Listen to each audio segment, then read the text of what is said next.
आप सभी भाई-बहनों का आध्यात्मिक ज्ञानात्मक चैनल की ब्रह्म मुहूर्त ज्ञान उपदेश कक्षा में एक बार फिर स्वागत है।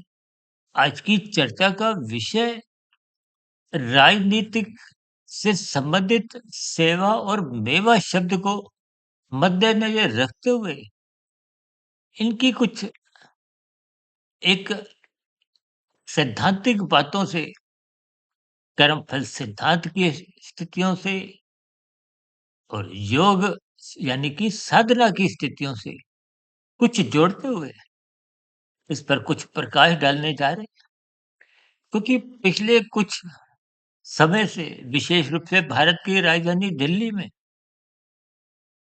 विभिन्न प्रकार की एक गतिविधियों का, राजनीतिक गलियारों में सत्ता की स्थितियों का विशेष स्तर पर आप समझ ही सकते हो, क्योंकि शब्द भी आज हमने दो, सेवा और मेवा।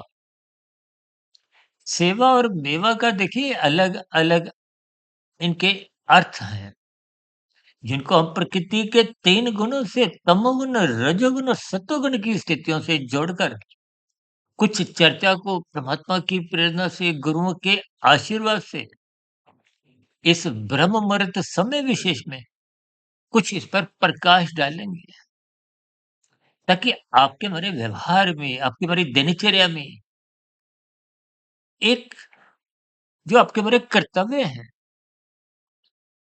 जो आपकी हमारी एक ज़िम्मेदारियाँ हैं। देखिए, मनुष्य जीवन पाकर आपकी हमारी कुछ ज़िम्मेदारियाँ हैं। हालाँकि मनुष्य तो देखिए सामाजिक प्राणी है। समाज में सहयोग की स्थितियाँ बने रहने से एक भाईचारे की स्थितियाँ बनती हैं। अन्यथा जब-जब आपके हमारे जीवन में कुछ व्यक्तिगत हितों को ही विशेष महत्व देते हुए जब मनुष्य अपने कर्तव्य कर्मों से विमुख हो जाता है, तो विभिन्न प्रकार की बुराइयाँ कहो, विकार कहो, वो पनपने लगते हैं। शास्त्रों में तो बार-बार यहाँ तक है, जो मनुष्य सत्संग नहीं करता, उसके जीवन में, उसके व्यवहार में पशु वृत्तियाँ पनपने लगते हैं। ये पशु वृत्तियों का अभिप्राय क्या है?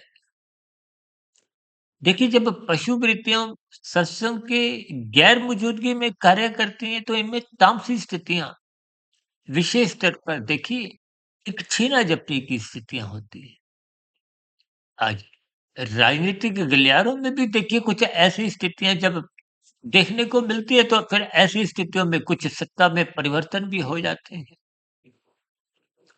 देखिए, मेरा किसी राजनीतिक दल से या इन सभी स्थितियों से कोई प्रत्यक्ष, अप्रत्यक्ष रूप से कोई संबंध नहीं है। हमारा क्योंकि आध्यात्मिक ज्ञानात्मक चैनल है। इस आध्यात्मिक ज्ञानात्मक चैनल में हम प्रतिदिन विशेष रूप से देखिए ब्रह्म मुहूर्त ज्ञान उपदेश कक्षा में तो कुछ हम विशेष सैद्धांतिक कथनों को ही आधार में लेते हुए एक विशेष चर्चाएँ रखते हैं। हालाँकि आज की चर्चा कुछ मिली-जुली सी है। हालाँकि किसी भाई-बंधु का कोई प्रश्न तो नहीं है। अक्सर हम प्रश्नों को तो देखिए संध्या बेला ज्ञान कक्षा की प्रश्नोत्तर ज्ञान कक्षा में एक सर्व कल्याण वृक्ष के अंतर्गत ही लेते हैं। और सामान्य लघु ज्ञान संदेश में कुछ संदेश रूपी एक स्थितियों से एक ज्ञान स्वरूप की स्थितियाँ समझाने का एक प्रयास करती है। ये जो सेवा और मेवा शब्द है, मेवा का अभिप्राय देखिए संसारी विषय भोगों की एक शक्ति से है। देखिए, रजोगुण को प्रत्यक्ष रूप से कहीं भी कोई बुरे अर्थों में नहीं लिया जाता। तमोगुण को एक निंदनीय स्थितियों से तब लिया जाता है जब तमोगुण का एक निषेधात्मक स्थितियों से, कानून का उल्लंघन करने से, शास्त्र विरुद्ध पाप कर्म करने से ले लिया जाता है। यूँ तो देखिए प्रत्यक्ष रूप से कोई तमोगुण की उस दृष्टिकोण से निंदा नहीं है, क्योंकि तमोगुण का अभिप्राय पदार्थों से है, रजोगुण का अभिप्राय क्रिया से है और सत्वगुण का अभिप्राय ज्ञान से है। इन 3 गुणों के लक्षणों के आधार पे अलग-अलग स्थितियाँ देखिए, शब्द तो तमोगुण, रजोगुण और सत्वगुण ही रहते, लेकिन इनके अर्थ और भावार्थ अलग-अलग स्थितियों में बदल जाते हैं। हम तो बार-बार देखिए शब्दों के अर्थों की, भावार्थों की स्थितियों पर विशेष प्रकाश इसीलिए डालते हैं, ताकि इन गुणों के लक्षणों का आपको में विशेष ज्ञान होने लगे। क्योंकि आपके हमारे जो 3 शरीर, स्थूल शरीर, सूक्ष्म शरीर, कारण शरीर, इन 3 शरीरों में जब आप और हम अपने स्थूल शरीर को एक मर्यादित स्थितियों से अधिक महत्व देते हैं, इसको विषय भोगों की आसक्ति में झोंकने लगते हैं, तो फिर ऐसी स्थितियों में एक साधारण मनुष्य की स्थूल शरीर पे ही एक विशेष महत्ता बढ़ने लगती है। देखिए, जब आप राजसी स्थितियों में रहते हुए कानून का पालन करते हो, शास्त्र विहित कर्म करते हो, शास्त्र भी कोई आपको मना नहीं करते। जबकि साधारण परिस्थितियों में ऐसा कहा गया है कि तमोगुण की निंदा करो, रजोगुण की उपेक्षा करो और प्रशंसा किसकी करो? सत्वगुण की। इनके अलग-अलग भावार्थ हैं।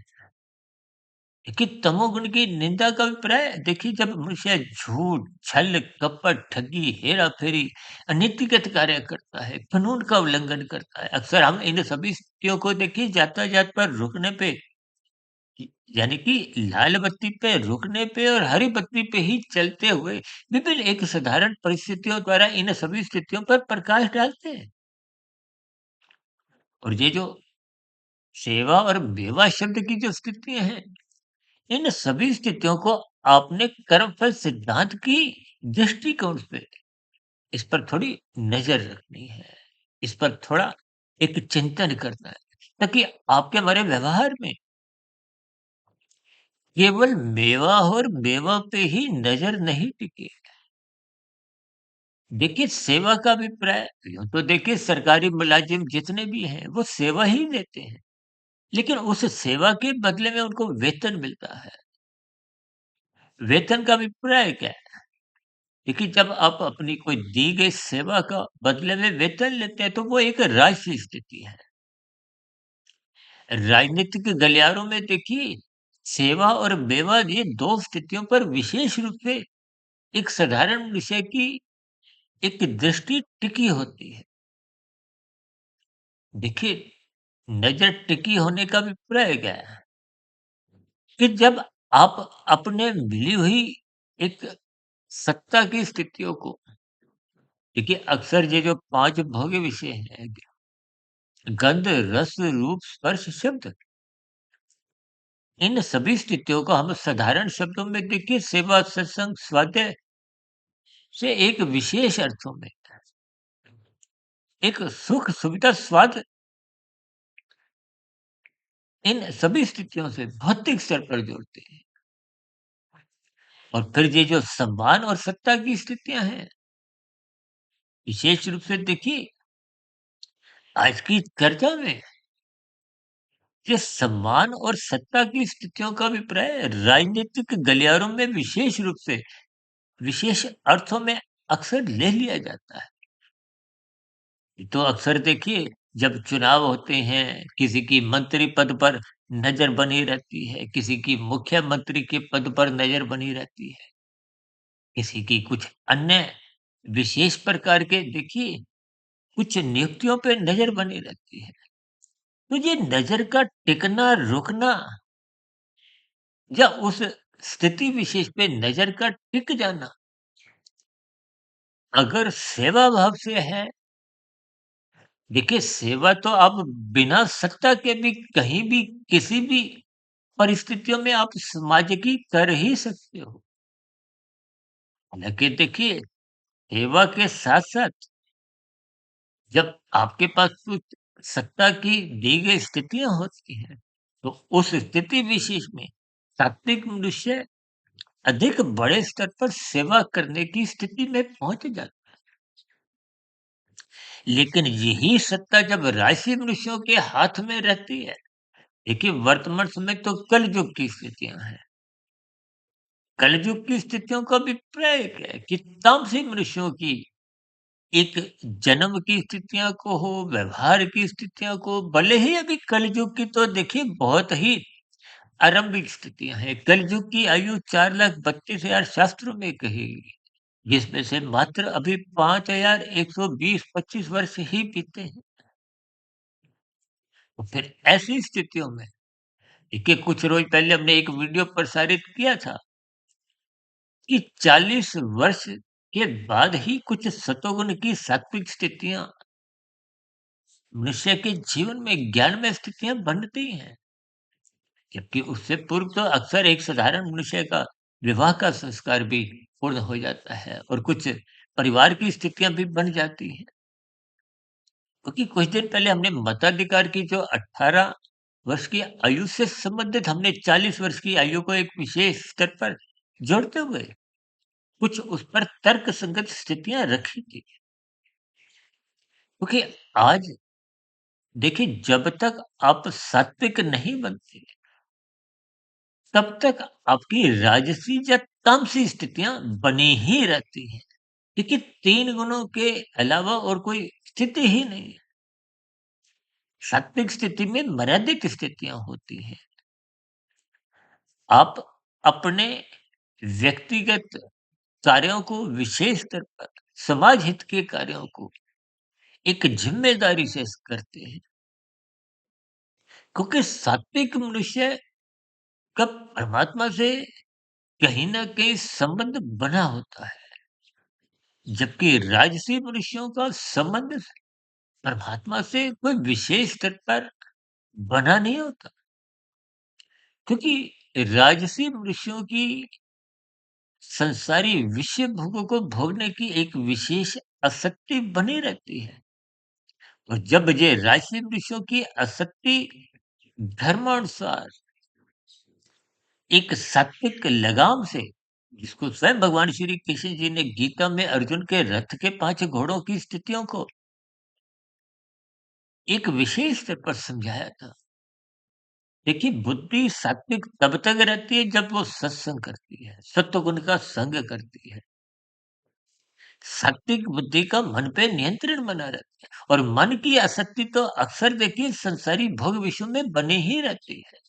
ये सत्ता का लालच कहो, ये मेवा की स्थितियां कहो, ये राजसी मनुष्यों में अधिक बनी होती है। जब यही स्थितियां कुछ तामसी एक विशेष प्रकार की अज्ञानता की स्थितियों से, देखिए जब आप विहित कर्म करते हो, कानून के अंतर्गत अपनी जिम्मेदारियों को निभाते हो, भले ही आपके जीवन में सकामता बनी रहती है। देखिए मेवा पाने की स्थिति यदि सकाम भाव से भी है, तो वो भी कोई पतन का कारण नहीं बनती। क्योंकि सकाम भाव से मेवा की दृष्टि जब एक सात्विक परिस्थितियों में रहती है,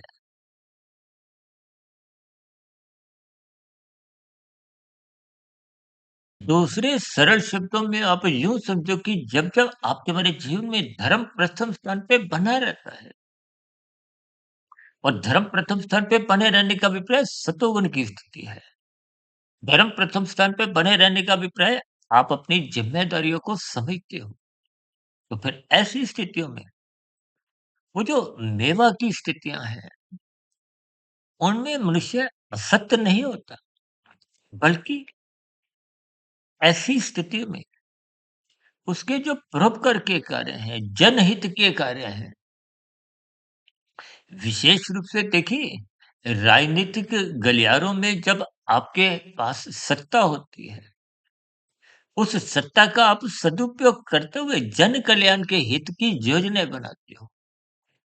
समाज में जन सुविधाओं के लिए आप विशेष कार्य करते हो, जिससे एक साधारण मनुष्य के जीवन में एक विशेष प्रकार की सुख सुविधाओं का ध्यान रखा जाता है। लेकिन समाज में भी देखिए जैसे सरकारी तंत्र की, पदाधिकारियों की, राजनीतिक गलियारों में मंत्री की, चाहे वो एक मुख्यमंत्री की स्थितियाँ हो। देखिए, जब उनकी कुछ ज़िम्मेदारियाँ हैं, तो एक नागरिक के रूप में, एक जनता के रूप में कि हमारे भी कुछ कर्तव्य होते हैं कि आप भी सरकार द्वारा उपलब्ध कराई गई उन सुविधाओं का सदुपयोग करें। आपके व्यवहार में किसी भी प्रकार का कोई व्यक्तिगत स्वार्थ नहीं हो। आप अपने कर्तव्यों का पालन करें। देखिए, आज मनुष्य गुटखा, तम्बाकू खाता हुआ कुछ इधर-उधर गंदगी फैलाता है। अपनी ज़िम्मेदारी जब नहीं समझता, तो फिर ऐसी स्थितियों में सरकारी तंत्र के आधार पे वो दी गई सुविधाओं का मनुष्य दुरुपयोग करता है।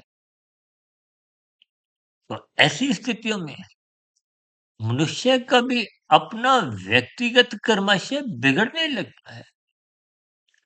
क्योंकि आज हमने देखिए सेवा मेवा शब्द को विशेष रूप से राजनीतिक दलों से भी या सत्ता से, यानी कि सत्ता का कहो और कर्मफल सिद्धांत की, इन सभी स्थितियों का कुछ मिश्रित संदेश इसीलिए दे रहे हैं ताकि समाज में, विशेष रूप से देखिए दिल्ली में अभी नई सरकार का गठन हुआ है, तो फिर ऐसी स्थितियों में जितनी जिम्मेदारी देखिए सरकारी तंत्र पर अधिकारियों की है, मंत्रियों की है या मुख्यमंत्री की है, तो उतनी ही जिम्मेदारी एक साधारण नागरिक के रूप में आपकी हमारी भी बनती है, ताकि हम अपने स्वयं के कर्तव्य कर्मों का पालन करें, सरकारी संपत्ति का सदुपयोग करें, सरकार द्वारा दी गई जितनी भी जन सुविधाएं हैं उनका दुरुपयोग नहीं करें। देखिए, इन सभी स्थितियों के बहुत ही गहरे अर्थ हैं। जब मनुष्य बिना सेवा किए, बिना कार्य किए, बिना कृत्य किए, केवल मेवा पे ही दृष्टि रखता है। देखिए, कर्म फल सिद्धांत का स्वयं अर्थ क्या है कि पहले कर्म होगा, कर्म का अभिप्राय यहाँ सेवा से है और फल का अभिप्राय मेवा से है। यदि मनुष्य देखिए बिना कृत्य किए, बिना कर्म किए, केवल मेवा पे ही अपनी दृष्टि रखता है, तो निश्चित रूप से उसके जीवन में देखिए नागरिक के स्तर पर वो विभिन्न प्रकार की बुराइयों से अपने आप को चित रखता है। और राजनीतिक गलियारों में जब ये सभी स्थितियां सेवा की न रहते हुए मेवा पे ही दृष्टि रुक जाती है, तो फिर विभिन्न प्रकार की हेरा फेरी, घोटालेबाजियां, देखिए ये सभी स्थितियों के आपको में अर्थ भावार्थ समझने होंगे। यानी कि जब जब छीना झपटी की स्थितियां, ये चोरी डकैती, आजकल तो देखिए विभिन्न प्रकार के डिजिटल अपराध होने आरंभ हो गए हैं। अब देखिए पुलिस विभाग द्वारा इन सभी स्थितियों पर एक नियंत्रण पूर्ण रूप से पा लेना संभव नहीं है, क्योंकि हम सभी भाई बहनों को भी अपने अपने व्यक्तिगत जीवन के स्तर पर भी एक सावधान रहना चाहिए, सचेत रहना चाहिए, ताकि इन सभी प्रकार की बुराइयों से हम अपने आप को बचाएं। देखिए सरकारी तंत्र की तो अपनी जिम्मेदारी बनी ही रहती है। सरकारी आदेशों का एक भय समाज में जब बना रहता है, तो फिर विभिन्न प्रकार की जो तामसिक वृत्ति रखने वाले जो मनुष्य होते हैं, वो भी अपनी गतिविधियों पे लगाम लगाते हुए अपना राजसी जीवन आरंभ कर देते हैं। देखिए इन सभी स्थितियों को आपने ज्ञानपूर्वक समझना है। अन्यथा जब जब देखिए कोई, चाहे एक सामान्य नागरिक हो, यानी कि एक सामान्य मनुष्य के स्तर पर आप जितने जितने अंश में कानून का उल्लंघन करते हो, शास्त्र विरुद्ध पाप कर्म करते हो, तो एक सामान्य नागरिक के ऊपर भी देखिए वो कर्मफल सिद्धांत की पैनी नजर तो बनी रहती है। और यही स्थितियां देखिए चाहे कोई पदाधिकारी हो, सरकारी मुलाजिम हो, चाहे कोई मंत्री हो, चाहे कोई मुख्यमंत्री हो, यानी कि किसी भी सरकारी पद पर आसीन हो, हम सभी तकनीकी रूप से मनुष्य हैं। मनुष्य का अभिप्राय आप और हम सभी भाई बहन कर्म योनि के अंतर्गत आपके हमारी एक जवाबदारी, यानी कि आपके हमारे किए गए कर्मों का फल आना एक निश्चित स्थिति है। इस कर्म फल सिद्धांत की स्थितियों में यहाँ पर हम बंधे हुए हैं। इसलिए नागरिक होने के नाते, चाहे एक पदाधिकारी होने के नाते, चाहे मंत्री होने के नाते, चाहे मुख्यमंत्री या प्रधानमंत्री होने के नाते भी किसी भी परिस्थितियों में हम सभी भाई-बहनों को सात्विक बनना है। देखिए, अपने जीवन के मिले हुए कर्तव्य कर्मों को ईमानदारी से, प्रसन्नतापूर्वक पालन करते रहना है, ताकि समाज में एक साधारण मनुष्य का जीवन सुखमय बीते, आरामदायी बीते। समाज में प्रेम, सौहार्द का वातावरण बने। अन्यथा जब-जब वहाँ पर हम किसी भी अंश में, किसी भी स्तर पर जब-जब तामसी स्थितियाँ बनाते हैं, निंदक कर्म करते हैं, अपराधी बन जाते हैं, पापी बन जाते हैं, कि बड़े किए गए उन अपकर्मों का कहो, अपराधों का एक निश्चित समय के बाद फल आना निश्चित बना रहता है। इन सभी स्थितियों को ही मैंने आज सेवा, मेवा और कर्म पर सिद्धांत की स्थितियों से विशेष रूप से देखिए सत्ता से जोड़ते हुए विशेष अर्थों में समझाने का एक प्रयास किया है, ताकि एक नागरिक, एक साधारण मनुष्य होने के साथ-साथ हम सभी भाई-बहन अपने-अपने कर्तव्य कर्मों का पालन करें। ऐसी सभी सात्विक शुभ स्थितियाँ कि हमारे जीवन में भी बने। इन्हीं शुभकामनाओं के साथ आज की चर्चा विशेष को अब यहीं विराम देते हैं। दिन में आध्यात्मिक ऑक्सीजन के अंतर्गत लघु ज्ञान संदेश में कोई साधारण पंक्ति या एक शब्द को लेकर चर्चा रखेंगे और शाम को प्रश्नोत्तर ज्ञान कक्षा में आप भाई बहनों के कुछ प्रश्नों को या एक साधारण दिनचर्या से संबंधित किन्हीं परिस्थितियों में कुछ चर्चा को एक विशेष ज्ञानपूर्वक समझाते हुए बातचीत का सिलसिला आगे बढ़ाते रहेंगे और कल सुबह पुनः मिलेंगे ब्रह्म मुहूर्त ज्ञान उपदेश कक्षा में। इन सभी स्थितियों का सभी ज्ञानपूर्वक लाभ उठाते हुए अपने व्यक्तिगत जीवन को सुधारें, ताकि आपका मेरा जो एक व्यक्तिगत कर्माशय है वो कहीं भी बिगड़ने ना पाए। हम कानून का भी पालन करें, भले ही सकाम भाव से। देखिए देखिए, जब-जब आप सकाम भाव से भी कर्म करते हो तो कम से कम आपके मेरे कोई अधोगति की स्थितियाँ उत्पन्न नहीं होती। और जब आपके हमारी सेवा में निष्कामता आ जाती है, योग की स्थितियाँ बन जाती हैं, यानी कि कर्म योग, ज्ञान योग, भक्ति योग की, तो ये सभी स्थितियाँ आध्यात्मिक उन्नति के दरवाजे खोलती हैं। इन दोनों ही स्थितियों में हमारा जीवन कम से कम अधोगति से तो बचा ही रहता है। इसलिए मेरी आप सभी भाई-बहनों से हाथ जोड़ के विनती है, अपने मिले हुए जीवन प्रत्यक्ष रूप से, अप्रत्यक्ष रूप से कहीं भी छीना-झपटी, बुराई, निंदक कार्यों से, चाहे कानून के स्तर पर हो, चाहे शास्त्र के स्तर पर हो, इन सभी बुराइयों से तुम्हें बचना चाहिए, बुराई का विरोध करना चाहिए। ये तो शास्त्र कहते हैं तमोगुण की निंदा करो, रजोगुण की उपेक्षा। इस दृष्टिकोण से कहा जाता है कि जब-जब रजोगुण में आप छलांगे लगाते हो, विषय भोगों की आसक्ति बढ़ने लगती है, तो फिर ये सत्ता का भी दुरुपयोग होने लगता है और फिर सेवा देते-देते सेवा की एक दृष्टि कमजोर होने लगती है और मेवा पे दृष्टि टिक जाती है। ऐसी स्थितियों में धर्म कमजोर होते हुए मनुष्य कब एक निंदक कार्यों में, पाप कर्मों में गिरने लगता है, मनुष्य को बोध नहीं होता। इसलिए तो शास्त्रों में स्पष्ट शब्दों में कहा गया है, धर्म को प्रथम स्थान पे रखो, सतोगुण का अधिक से अधिक संग करो, रात को मौनात्मक स्थितियों से बचो, समय पे सो जाओ, कभी ब्रह्म मुहूर्त में अवश्य ही उठो। ये सभी स्थितियां जब निरंतर आपके मेरे व्यवहार में, दिनचर्या में बनी रहती हैं, तो कहीं भी राशि स्थितियां विषय भोगों की स्थितियाँ बिगड़ते ही नहीं है। जब रजोगुण बिगड़ता ही नहीं है, फिर मनुष्य तमोगुण में गिरने का प्रश्न ही नहीं होता।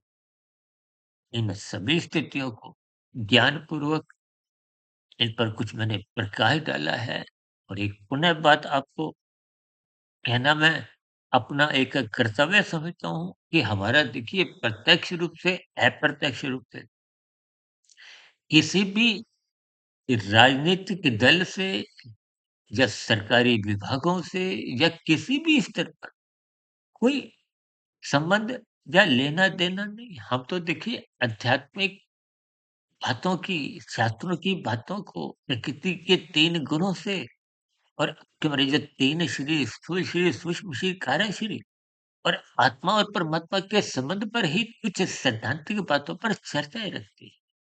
कि मैं भी आप भाई-बहनों के समान देखिए मायाबद की ही स्थिति में हूँ। फिर भी ब्रह्म मुहूर्त समय विशेष में परमात्मा की प्रेरणा से, गुरुओं के आशीर्वाद से इन सभी स्थितियों पर कुछ प्रकाश डालने का हम प्रयास करते हैं। फिर भी अभी तक प्रसारित हो चुकी 3000 से अधिक वीडियो जो आज तक हमने प्रसारित की हैं, उन प्रसारित हो चुकी वीडियो से संबंधित भी आपके मन में कोई प्रश्न हो, हमारे 3 चैनलों के प्रति आपके मन में कोई सुझाव हो या किसी भी वीडियो से संबंधित आपके मन में कोई आपत्ति हो, शिकायत हो, किसी भी प्रकार का इन सभी स्थितियों का नीचे दिए गए कमेंट्स बॉक्स पर सदा ही स्वागत है। चर्चा विशेष को यहीं विराम देते हैं। आप सभी भाई-बहनों का इस चर्चा विशेष को ध्यानपूर्वक, धैर्यपूर्वक और गंभीरतापूर्वक सुनने के लिए बहुत-बहुत धन्यवाद।